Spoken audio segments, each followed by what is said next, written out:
मैं भी बहुत खुश हूँ कि तुमने मुझे माफ कर दिया। अगर माफ ना किया होता तो तकलीफ मुझे ही होती और मरियम को खुशी मिलती। हमारे बुरे दिन गुजर गए, अब से हमेशा खुश और साथ रहेंगे हम दोनों। इसे कर्मा कहते हैं। जो बुराई करता है उसे बुराई ही मिलती है। मुझे कोई उम्मीद नहीं थी। यकीन नहीं आ रहा कि ये सब कैसे हो गया।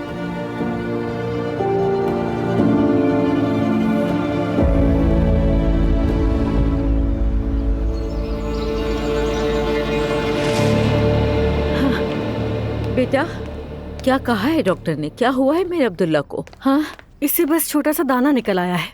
हाँ, लेकिन ये मर्ज तो लगता है। ख्याल रखना, ठीक है? कहीं ये फैलने वाला मर्ज तो नहीं है? नहीं, फिक्र करने की कोई जरूरत नहीं है। जब तुम छोटे थे तुम्हें भी हुआ था, इलाज के बाद बिल्कुल ठीक हो गया था। लेकिन अम्मी, ये जल्द से जल्द ठीक तो हो जाएगा ना? इंशाल्लाह। मुस्तफा, डॉक्टर ने क्या कहा था भूल गए? ये बिल्कुल ठीक है। देखो, डॉक्टर ने भी कहा था कि परेशान मत हो। मुझे नहीं पता, पहले से ही अरकान हुआ था, लेकिन कम से कम हमें मालूम था ये मर्ज कहाँ से आ गया। मुस्तफा, बच्चे तो उसी तरह बड़े होते हैं बेटा, फिक्र करने की जरूरत नहीं है। मैं नीचे जा रही हूँ खाना तैयार करने, तुम्हारे बाबा आते ही होंगे। मैं इसके लिए दूध तैयार करती हूँ। मेरा फीड काफी नहीं था मुस्तफा। मेरा बेटा, देखते रहना से। कहते हैं बच्चे अपने वालिदैन के गुनाहों का बोझ उठाते हैं, शायद इसी वजह से तुम बीमार हो गए।